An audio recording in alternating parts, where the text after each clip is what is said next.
Good morning, one and all.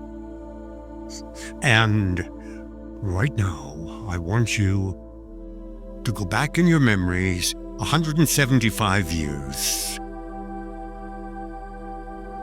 It's a new day.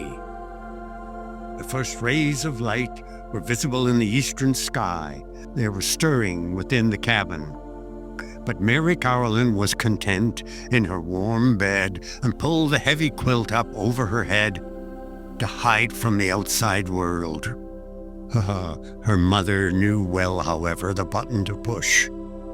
To set aglow the expectations of the little girl's life, she knelt by the bed, pulled the comforter back, and gently kissed the child's brow. If my little girl would like to get Aurora's kiss this morning, she'll have to be stirring.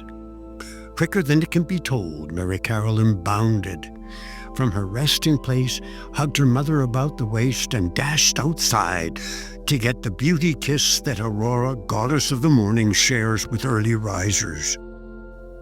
There she spoke to the sunrise as she did most mornings. "My, you are beautiful, with your lovely garments trailing over the sky, and your dewy summer kisses scattered over the grass and trees. My soul springs forth to meet you. A day can never be dull or unhappy that begins with your kiss." Later, after breakfast, and when the chores were completed, Mary Caroline would retreat to her favorite place, a shaded nook along the banks of Big Walnut Creek, where she could rest beneath the willows and oaks and watch the small animals and listen to the warbling of the birds.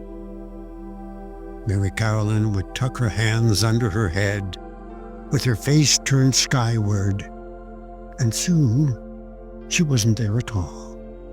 No.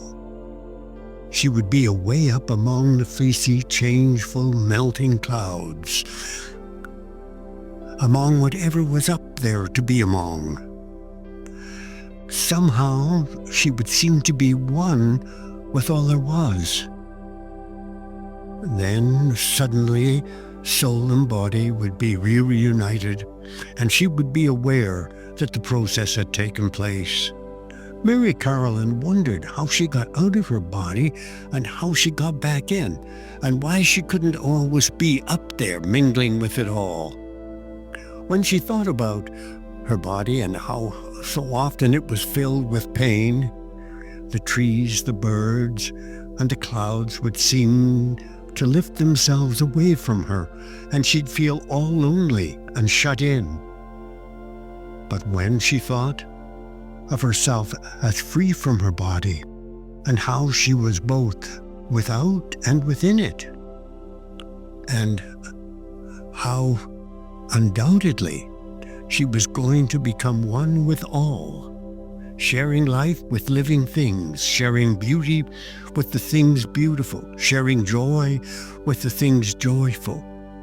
How glad and happy and how free Mary Caroline became. Then her soul soared again, free and unfettered, and she consciously blended herself into the one. Takeaway. There comes a moment in the soul's life in the morning.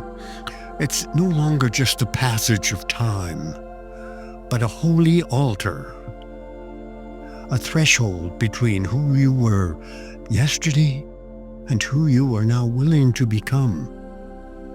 A moment when the quiet stillness before the world awakes becomes the most powerful place in your creation, in your whole day. Thank you ever so much.